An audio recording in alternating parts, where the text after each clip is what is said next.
Giant pandas are almost universally regarded as cute. They are the mascots for the World Wildlife Fund, which works to save the environment and animals like the giant panda.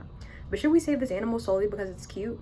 Hi, my name is Cindy Nicole Barron, and I am a strong advocate for the environment and for saving animals. But in my research on the topic, I have found some animals that we are devoting lots of attention to saving that may not be as necessary to save as some others that don't receive as much attention. I intend that by the end of this speech, you will be able to determine whether or not we should redistribute efforts of conservation from the giant panda to other animals. Today, I will discuss the fact that giant pandas are unable to survive in the wild, have preferences that make it extremely difficult to care for them in captivity, and how we can move some or all of our researches devoted to pandas to other animals. Evolutionarily, the giant panda is unlikely to be saved. As most people know, pandas eat exclusively bamboo. This very picky diet may be one of the reasons that it will never be a truly stable species. Bamboo used to be abundant in the areas where the panda lived, but due to the destruction of their habitat, giant pandas had less bamboo. However, there's research that shows with the amount of bamboo that giant pandas need, they may have run out anyway. Fully grown giant pandas eat around 20 to 40 pounds of bamboo each day, and with all of the pandas in one area, they would eventually run out of their supply of bamboo. Now, you may be thinking, even if giant pandas' food would run out soon, that's not their fault. They're only supposed to eat bamboo. Well, a study on ancient panda skulls shows that pandas may not have always eaten bamboo. Giant pandas evolved from bears that ate mainly meat, but also plants where there was not enough meat available. We know this because its gut is still structured like that of a carnivore, and because it still eats small mammals if they are conveniently close to them. However, pandas began to become lazy, and once they got a place with abundant plants and no reason to hunt for meat, they began to eat bamboo exclusively. Zihe Zhang, director of the Chengdu research base of giant panda breeding in China, says that, quote, "The animals also do not have the genes for plant digesting enzymes in their own genome. This combined with this scenario may have increased their risk for extinction," end quote. The last thing that contributes to a giant panda's risk of extinction evolutionarily is its mating issues. In captivity, pandas are unlikely to mate.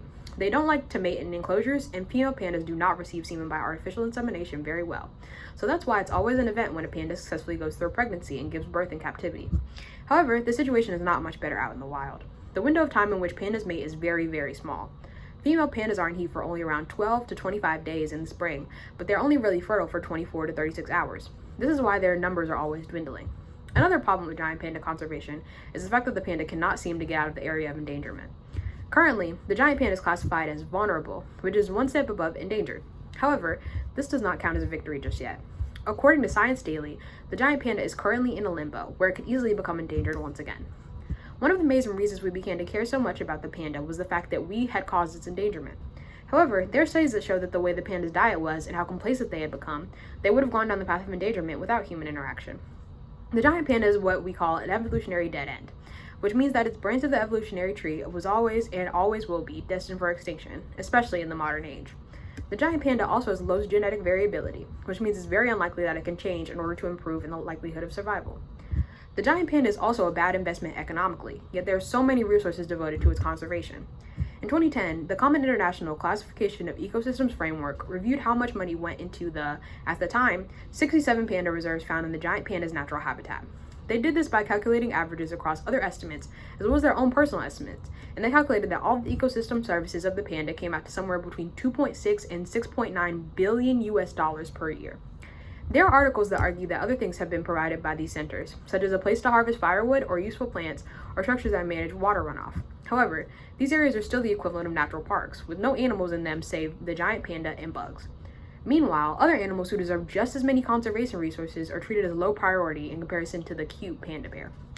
The fact that the giant panda is unlikely to survive no matter what we do should be a sign that we should move more of our researches towards other animals. We have been devoting so much to these pandas that are unlikely to be able to survive without our existence, and I believe that it would be wise to not cut off all resources from giant panda conservation, but to redistribute some of the resources to other animals. There are other animals affected by the same habitat destruction that affected the giant panda that are in much worse condition. The South China tiger, the eastern black-crested gibbon, and the wild Bactrian camel are only some of the 14 species of animals that are known to be critically endangered in China, some of which have only 20 of their species left, or suspected to be already extinct. However, none of these animals receive the attention they deserve because the panda, a species which is not even currently classified as endangered, has taken the spotlight. If even a fraction of the billions devoted to panda conservation was devoted to one of these species, we could possibly see more of them become endangered. I am not here to argue that we should kill off pandas, or even that we should cut off all of the resources we are devoting to them. But just imagine, entire ecosystems crumbling to nothing, global warming worsening, and the world getting closer to being uninhabitable for humans. Now imagine that all of this could have been prevented if only we stopped caring about so much about a cute bear that doesn't want to live. Thank you.